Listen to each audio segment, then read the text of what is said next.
paraxá dessa semana, ou da semana passada, foi lá em Números capítulo 8. Não leia, não abra agora. Apenas atente para o que eu vou falar para vocês. Atente para isso. Números capítulo 8. O que vai tratar essa porção? O que ela vai falar? Muitas coisas interessantes. Aliás, tudo é interessante nas Sagradas Escrituras. Tudo, exatamente tudo. Aqui vai começar, e vocês podem ler em casa também, e é por isso que eu peço para que sempre que vocês possam, vocês leiam, amém? Para que vocês fiquem inteirados do assunto. Então essa paraxá ela começa com a ordem do Eterno, a ordem de Deus para Arão acender as lâmpadas ou os braços da menorá. E isso é muito espiritual, muito espiritual. Deus mandou lá na construção do tabernáculo ainda fazer a menorá, uma peça somente de ouro batido, uma peça. Imagine o artífice que fez isso. 7 braços, o do meio, que é o shamash, o servo é o meio, 3 braços à direita e 3 braços à esquerda. E Deus dá a ordem para Arão, somente Arão, o sumo sacerdote: você vai trocar o azeite e acender as velas, os braços. Apenas você. Acender a lâmpada. Acender a lâmpada. Os sábios, vão falar que nós temos que encontrar o interruptor dentro de nós. Existe um interruptor dentro de nós. E nós temos que encontrá-lo. Nós temos que acendê-lo. Acender a lâmpada, meus queridos. A lâmpada. E como que Arão fazia isso? Apenas ele era dado esse ofício, esse trabalho. Ele entrava, acendia o do meio, o braço do meio, o braço central, que nós sabemos que aponta e é Yeshua, nosso Salvador. E desse braço central, depois que ele acendia, ele fazia todo o processo ali, acendia, a chama crescia, e quando ela por si só não precisava mais da ajuda de Arão, ela estava alta, isso também é um nível espiritual grande. Arão pegava e do braço do meio, do braço central, ele pegava o fogo e acendia os demais, tudo numa ordem, tudo numa sequência. O braço do meio acendia as demais. E os sábios vão trazer luz sobre esses textos, vão jogar luz sobre eles. Ainda que essa tarefa fosse apenas do sumo sacerdote, meus queridos, apenas dele, os sábios dizem que nós também temos que acender a lâmpada dos nossos irmãos. A nossa também, sim, encontrar o interruptor que existe dentro de cada um de nós.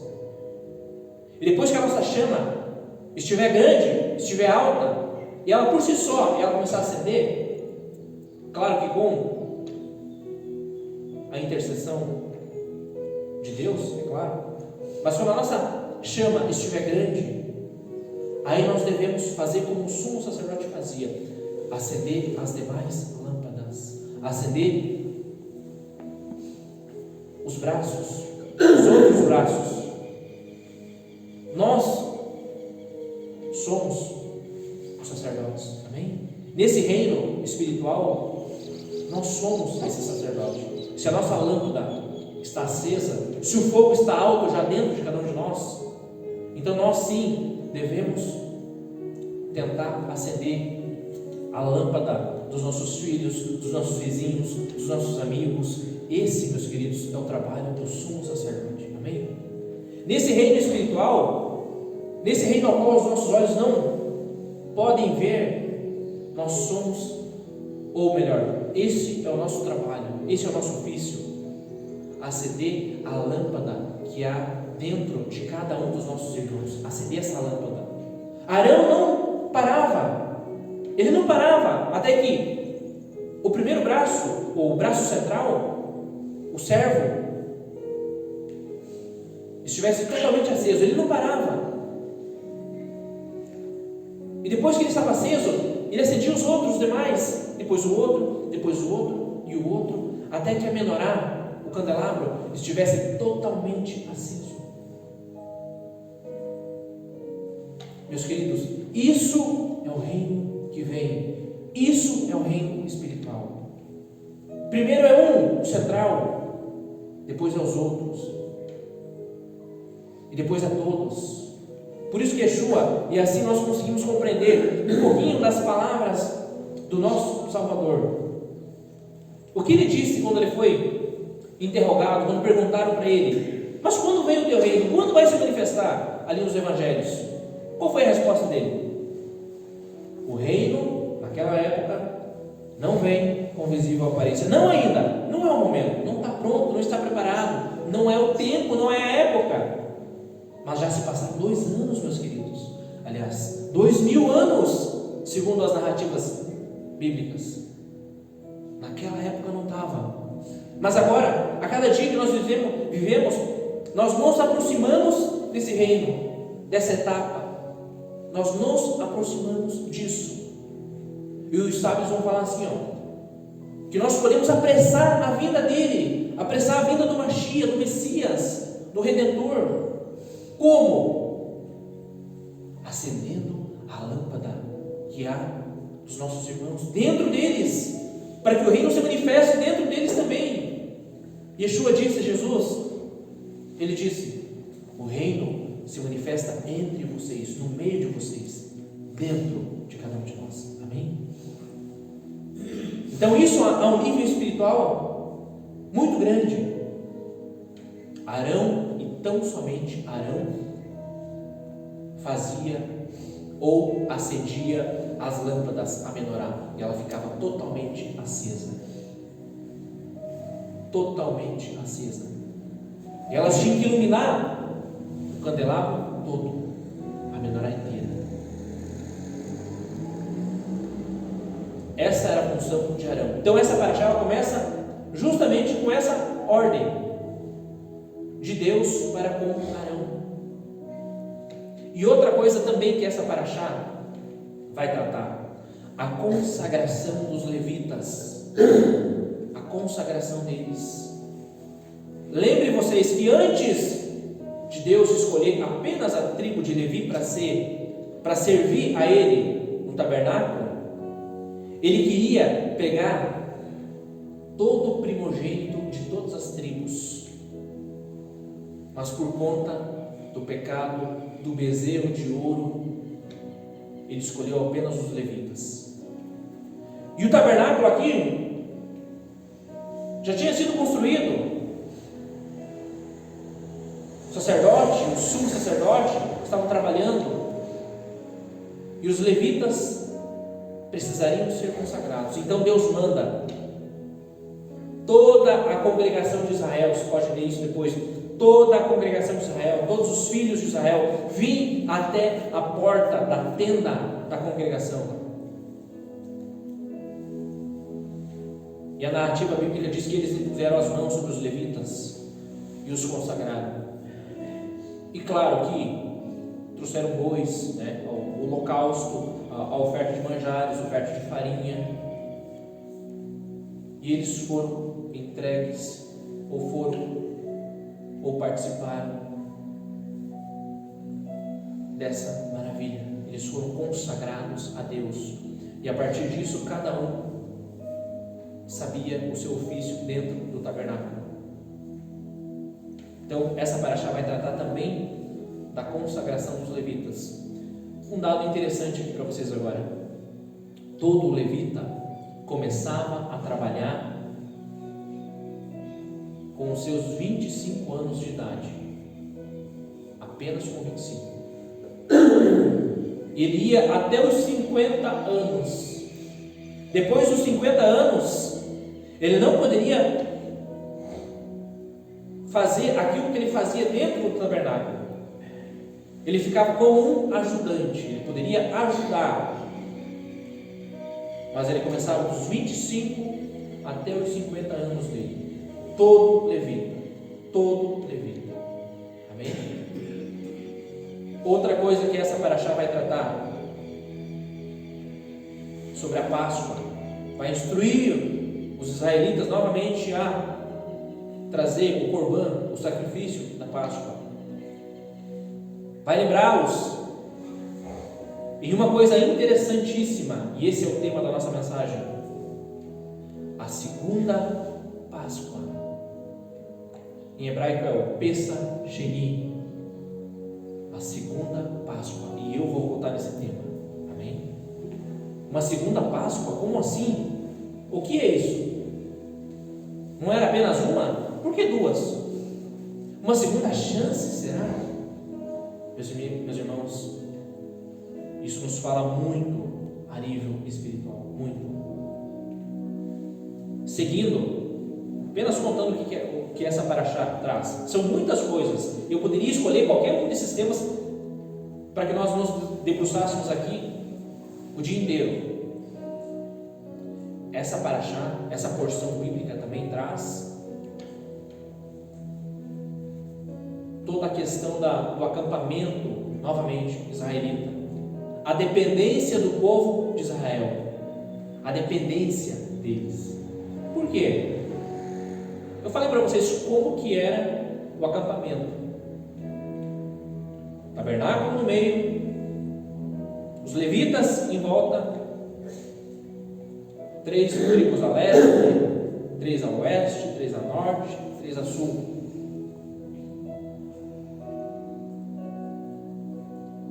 A narrativa bíblica diz que quando Deus, aliás, para que vocês possam entender, o acampamento estava montado. A Bíblia diz que a glória de Deus pairava sobre aquele lugar. Nuvens. Para eles eram como se fossem nuvens, densas nuvens, sobre todo o arraial, todo o acampamento, de dia. Eles conseguiam ver. Como se nós olhássemos para os céus hoje e houvesse uma nuvem grande, espessa. Essa nuvem estava sobre eles. E quando essa nuvem levantava e começava a andar, eles entendiam que Deus queria que eles levantassem o acampamento. Ou seja, eles não tinham uma escolha. A escolha era de Deus. Amém? A escolha era de Deus. Eles não sabiam aonde que eles iam acampar. Eles não sabiam. Era um deserto. Pense vocês, um deserto. Hoje eu acampo aqui, amanhã em outro lugar, e assim sucessivamente. Eles viviam tão somente na dependência de Deus. E quando a nuvem levantava, a narrativa bíblica diz que os sacerdotes começavam a tocar as trombetas. Também vai falar sobre isso, 2 trombetas de prata. E tinha um som, tinham vários sons. O som da convocação para a guerra, o som da convocação para os cabeças das tribos, um som contínuo, um som picotado e assim por diante. Não vou tratar sobre a questão dos sons, mas cada toque era um som para levantar o acampamento. Então quando a nuvem levantava, os sacerdotes começavam a tocar essas 2 trombetas, e o povo sabia que eles tinham que marchar. E é muito interessante como eles marchavam, como Deus planeja e projeta, meus queridos, para que as coisas saiam como tem que ser, como Ele quer. Então quando a nuvem levantava e começava a andar, o que se fazia? Tocava-se as trombetas. A tribo de Judá, que ficava a leste, em frente ao portão, a entrada do tabernáculo, ela com mais 2 tribos sabiam que elas tinham que se mover. Elas primeiros, a tribo de Judá primeiro. Então elas levantavam o acampamento, elas começavam a ir. Junto com elas, os filhos de Levi, Gerson e Merari, os responsáveis pela parte de dentro e pela parte de fora, externa do tabernáculo.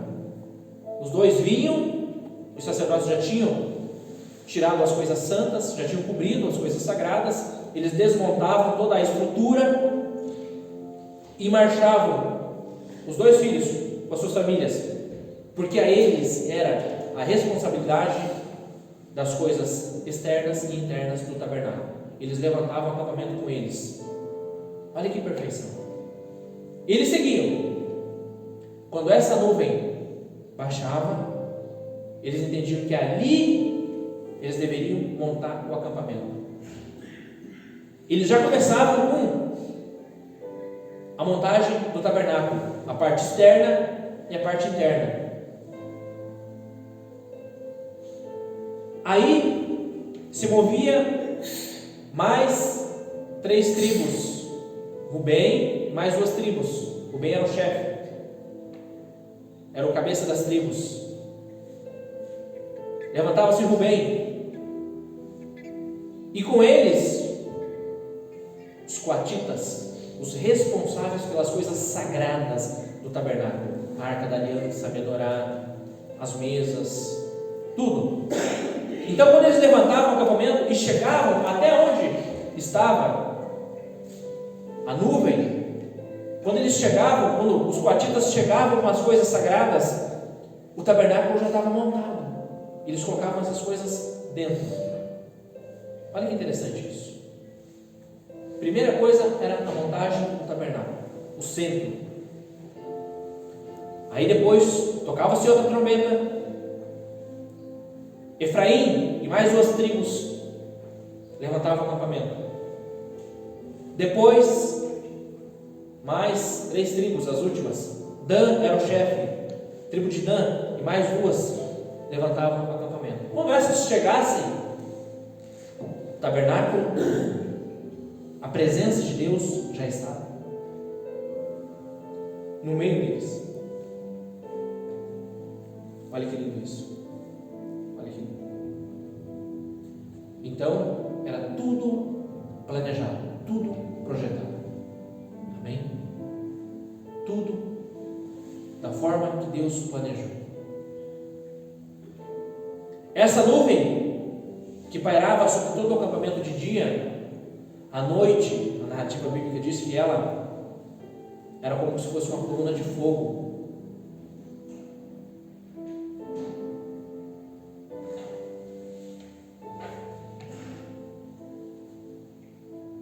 A mesma nuvem, o mesmo Deus, o Deus de muitas faces, muitas faces. O Deus que fala comigo, meus queridos, que se revela a mim, o Deus que eu consigo ver com os meus olhos espirituais, é o mesmo Deus que vocês invocam todos os dias, mas a dizer que Ele se mostre, Ele se apresente para vocês de uma outra forma. É o mesmo Deus, o Deus de muitas faces.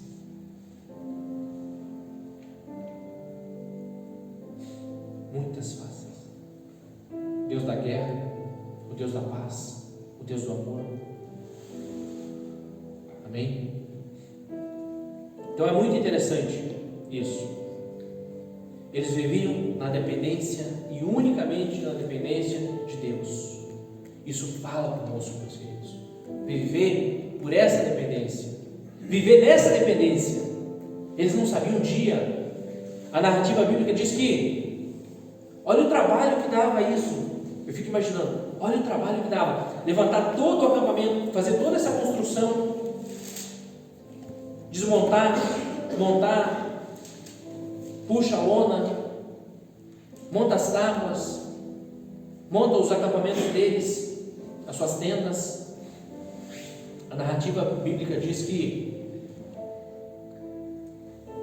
por dias eles ficavam, por meses eles ficavam, por anos eles ficavam ali, até que a nuvem levantasse. Mas a narrativa bíblica também diz que havia momentos que a nuvem levantava, andava e baixava, e ficava apenas por um único dia. Olha isso, olha o trabalhão que dava isso, meus queridos. Os sábios vão falar para nós que isso nos mostra que o trabalhar para Deus é sempre um trabalho contínuo. Não é apenas um momento, não é apenas uma semana, não é apenas um mês, não é apenas um ano, mas é todos os dias, em todas as horas. É Deus mostrando para eles, Deus mostrando para nós também. Quando nós lêssemos e quando nós lemos isso, nós conseguimos entender a dependência daquele povo. A suficiência vinha apenas de Deus, apenas dele. Imagine fazer tudo isso num dia. O que eles pensavam? Vamos fazer. Vamos levantar acampamento. Vamos desmontar o tabernáculo. Vamos montá-lo novamente. Com todas as regras, tem que ser assim, não pode ser daquele jeito, tem que ser dessa forma. Isso é o serviço para com Deus. Meus irmãos, nesse reino espiritual, nós somos esses obreiros, amém? Nós somos esses obreiros. Nós trabalhamos em função desse reino que vai se manifestar ainda. Com os olhos naturais nós não conseguimos vê-lo, mas esse reino há de se manifestar, amém? Visível para todos nós. Nós temos que trabalhar em função desse reino, assim como cada um deles faziam. Cada um desses israelitas faziam. Um era dado uma função, outro era outra função, outro carregava isso, outro aquilo. Cada um sabia. E no toque do shofar, no toque da trombeta, eles entendiam: opa, eu tenho que marchar, levantar acampamento e trabalhar. Meus irmãos, isso fala conosco. Há um nível espiritual tremendo nisso. Amém? Outra coisa que essa paraxá vai tratar. Outra coisa.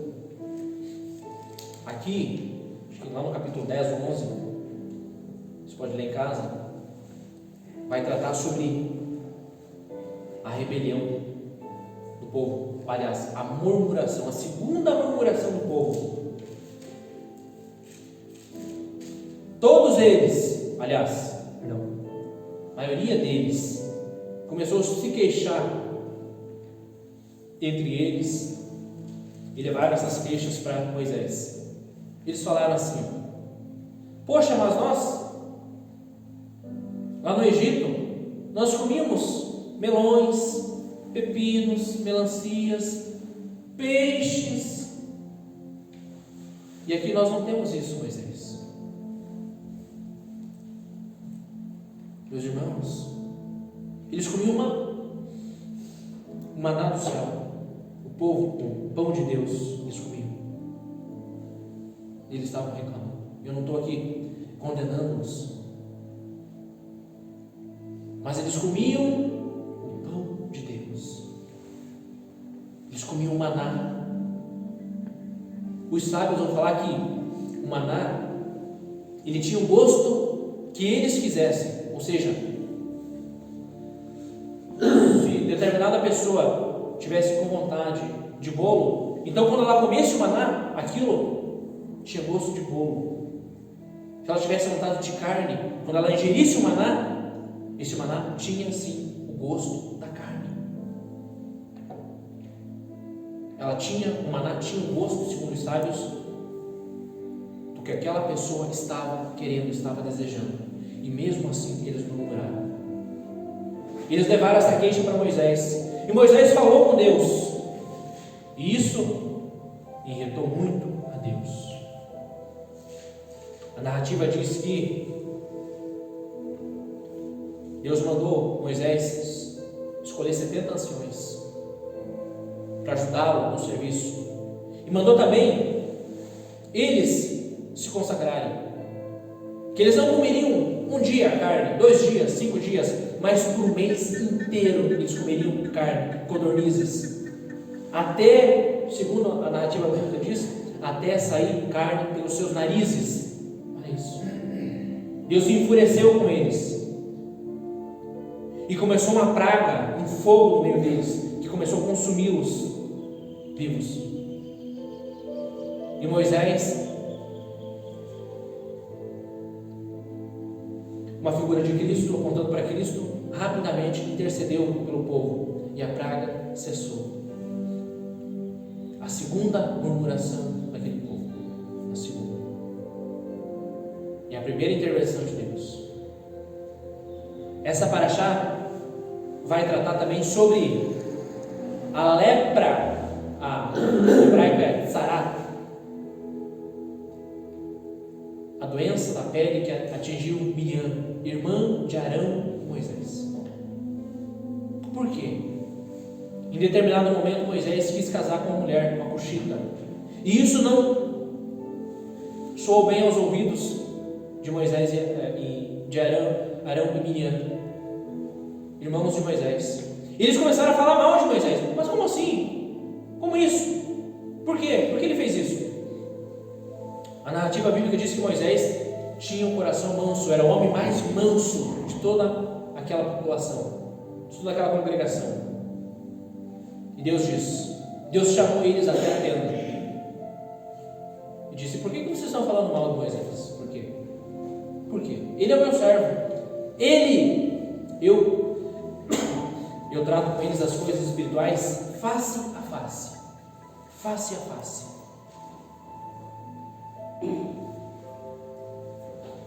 Olha o nível de santidade de Moisés.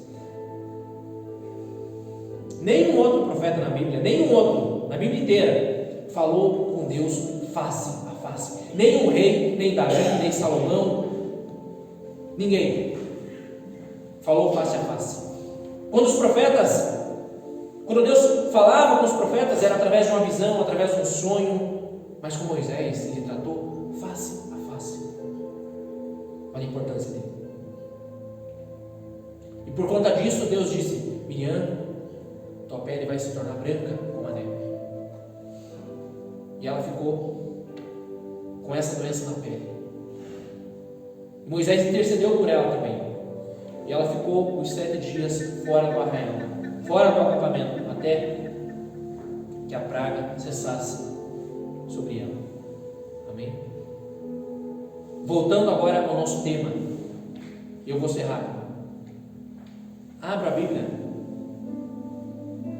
lá em Números capítulo 9, a partir do versículo 6.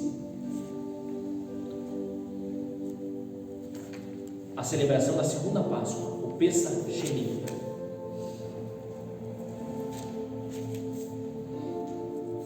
Números capítulo 9, versículo 6.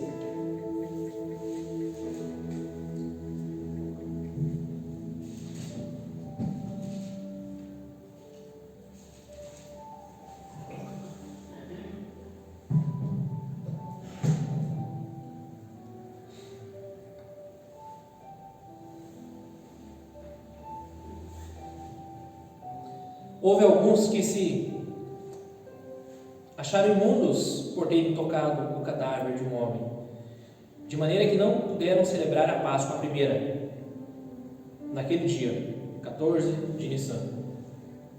Por isso, chegando-se perante Moisés e Arão, disseram-lhes: estamos imundos por termos tocado o cadáver de um homem. Por que haveremos de ser privados de apresentar a oferta do Senhor a seu tempo, no meio dos filhos de Israel? Respondeu-lhes Moisés: esperai, e ouvirei o que o Senhor vos ordenará. Versículo 9. Então disse o Senhor a Moisés: fala aos filhos de Israel, dizendo: quando alguém entre vós, ou entre as vossas gerações, achar-se imundo por causa de um morto, ou se achar em jornada longe de vós, contudo, ainda celebrará a Páscoa, o Pesach, ao Senhor. No mês segundo, no segundo mês agora, no dia 14, no crepúsculo da tarde, a celebração. Com pois asmos e ervas amargas a comerão. Dela nada deixarão até amanhã, e dela não quebrarão osso algum, segundo todo o estatuto, a ordenança da Páscoa e a sua celebração. Versículo 13. Porém, se um homem achar-se limpo e não estiver de caminho e deixar de celebrar a Páscoa, essa alma será eliminada do seu povo, porquanto não apresentou a oferta do Senhor a seu tempo. Tal homem levará sobre si o seu pecado. Se um estrangeiro habitar entre vós e também celebrar a Páscoa ao Senhor, segundo o estatuto da Páscoa e segundo o seu rito, assim a celebrará. Um só estatuto, uma só lei, um só mandamento haverá para vós outros, tanto para o estrangeiro como para o natural da terra. Amém? Olhem para mim. Essa é a ordenança do Pesach Sheni, da segunda Páscoa. Olha quão importante era para eles, e é para nós, o Pesach, a Páscoa. Trazer ou comer o corban, o sacrifício, o cordeiro. Então, se um israelita não pudesse, ou estava de viagem, ou tinha se impurificado, estava ritualmente impuro, tinha tocado em algum cadáver, na primeira Páscoa, no dia 14 de Nissan, ele não poderia comê-lo, não poderia imolar o cordeiro e comê-lo, ele não poderia fazer isso, estava imundo.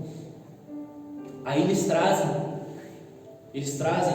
isso para Moisés. Poxa, Moisés, eu estava em viagem, ou eu fiquei ritualmente impuro, e eu não pude fazer o sacrifício, não pude matar o cordeiro, não pude fazer isso. Agora eu vou ficar sem isso? Aí Moisés leva isso para Deus, e Deus diz: está certo. Aqueles que não puderam na primeira vez, estavam ritualmente impuros, e isso fala muito com nós, meus queridos. Aqueles que não puderam na primeira vez, eles podem fazer o sacrifício na segunda vez, no segundo mês, no dia 14. Eles podem sim fazer isso. Há sempre uma segunda chance. Há sempre uma segunda chance. Estamos vivos. Deus fala conosco todos os dias. E nós sempre temos uma segunda chance. Ou seja, nós temos a oportunidade de nos arrependermos. Eu, você, os nossos filhos, pais, irmãos, amigos, vizinhos, todos eles, meus queridos, todos eles. Sempre Deus vai dar uma segunda chance. Sempre. Sempre. Não morreu, está vivo, está respirando. Deus está dando uma chance. Deus sempre está dando uma chance. Aquela pessoa que fez qualquer tipo de atrocidade nessa vida, antes dela morrer, pode ter certeza que Deus vai dar uma chance para ela. Sempre.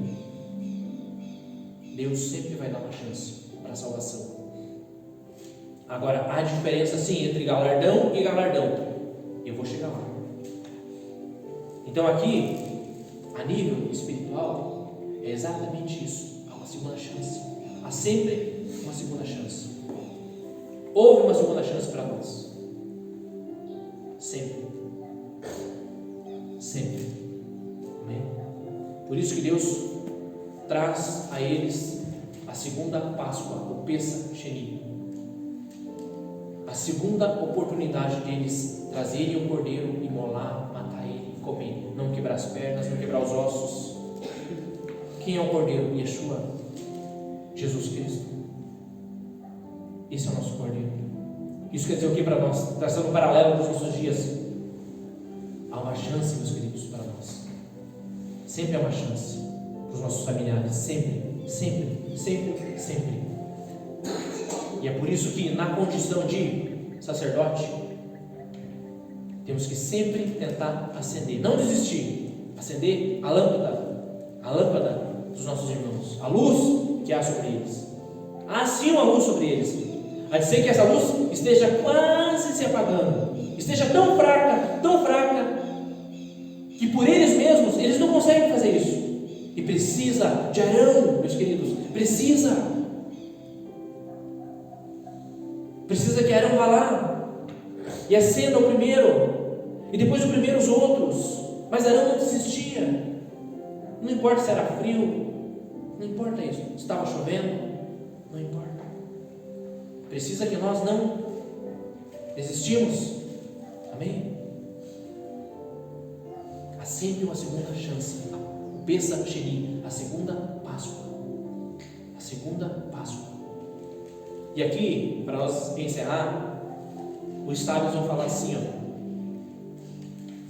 que existem duas formas, duas maneiras de nós crescermos espiritualmente e nós conseguimos um pedacinho no Olam Rabá. O que é o Olam Rabá? O mundo vindouro, aquilo que nós esperamos. Existem duas formas.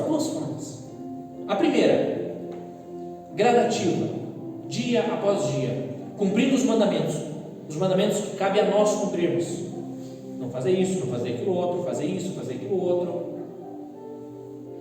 Os sábios dizem que fazendo isso, dia após dia, esses mandamentos eles vão se acumulando, eles são cumulativos. Lembra que Yeshua falou? Não guarde tesouro nessa terra, guarde nos céus. Então, cada vez que nós vamos cumprindo os mandamentos, eu vou acumulando, isso vai se acumulando, vai se acumulando, vai se acumulando, vai se acumulando e acumulando. E quando Yeshua vier, quando Mashiach retornar, ele vai trazer isso que nós acumulamos lá, essa parte do mundo vindouro, os tesouros do mundo vindouro, o galardão. Por isso que uns vão ter mais e outros vão ter menos. Essa é a primeira parte, primeira forma. A segunda é quando a pessoa faz techuvá. O que é techuvá? Retornar, quando ela se arrepende. A primeira é acumulativa. Entendi a palavra, vou seguir esse caminho, então vou acumulando sobre mim os mandamentos, as bênçãos, acumulando, dia após dia. E a outra, que é um salto tremendo, é num piscar de olhos, num momento, numa decisão, é quando a pessoa se arrepende. Olha que lindo isso. Duas formas. A primeira é cumprir os mandamentos, e a outra, quando ela se arrepende, quando ela toma a decisão. Aquela pessoa que vivia pecando, era contra a lei de Deus, contra os mandamentos, contra os princípios de Deus. Agora, a lâmpada dela começou a se acender, e se acender, e se acender, e cada vez mais, e fica mais alta. E agora sim, ela tomou uma decisão, ela se arrependeu dos seus caminhos, dos seus pecados, e ela vai retornar, fazer techuvá.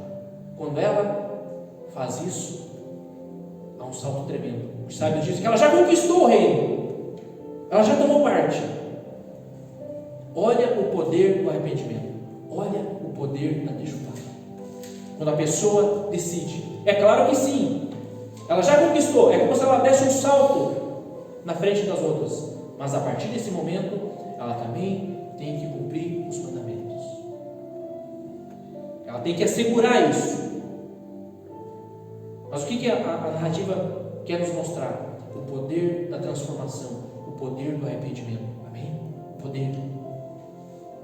Eu estou 50 anos na igreja, 50 anos, vivi a vida inteira na igreja. Eu faço isso, eu faço aquilo outro, eu não faço isso, eu não faço isso.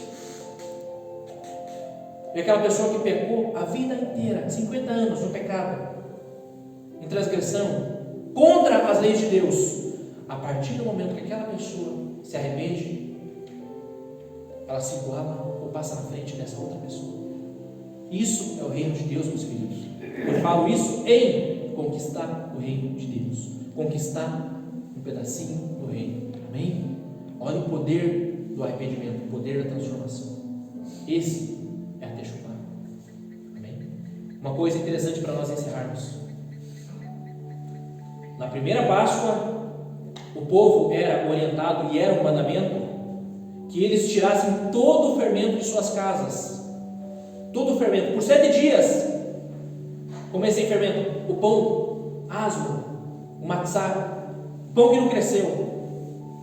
Por 7 dias, eles não comiam com fermento. E nesse contexto, o fermento, ele representa a levedura, o pecado, o mal. Nesse contexto. Então eles eram orientados a ficar 7 dias sem comer o pão com fermento. Também gradativo. Deus mostrando para eles, Deus mostrando para nós: olha, no primeiro dia vocês comem sem fermento, a massa não levedou, vocês não pecaram. No segundo também vocês não pecaram, vocês venceram o pecado. No terceiro também, no quarto também, no quinto também, até o 7º. 7 dias sem pecados. Olha que lindo isso. Olha Deus mostrando para eles como é possível. 7 dias. Gradativo. Cumulativo. Agora, no Pesach Sheni, na segunda Páscoa, eles poderiam ter o hametz, o fermento dentro da casa. Não era pecado. Por quê?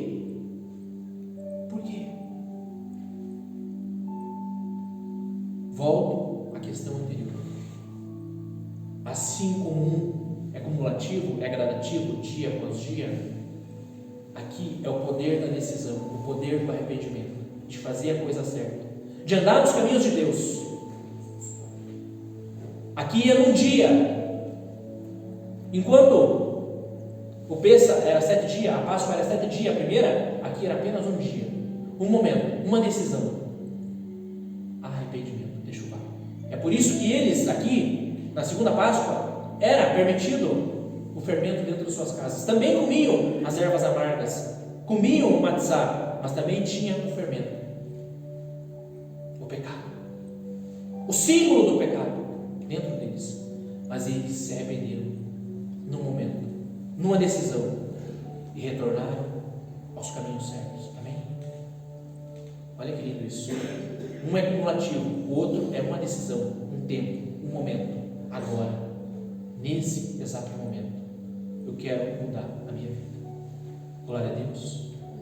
Há sempre uma segunda chance, sempre. Deus não é injusto, meus queridos, não. Esse mundo aqui, pessoas, nós muitas das vezes somos injustos. Deus não, Deus é perfeito, Deus é íntegro. E é por isso que Ele sempre nos dá uma segunda chance. Para que naquele grande dia, onde Ele julgará todas as pessoas, todas elas, Ele vai falar para o fulano: lembra disso? Eu dei essa chance, eu dei essa chance e essa aqui, e você não quis.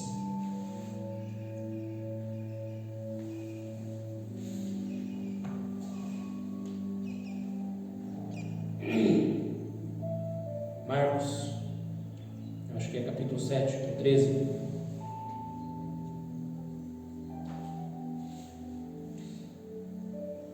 Vai falar assim: separação dos bodes e das ovelhas. Vinde, bendito do meu Pai.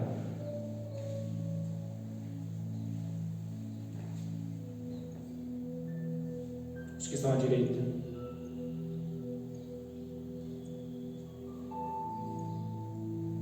Entrai pela porta.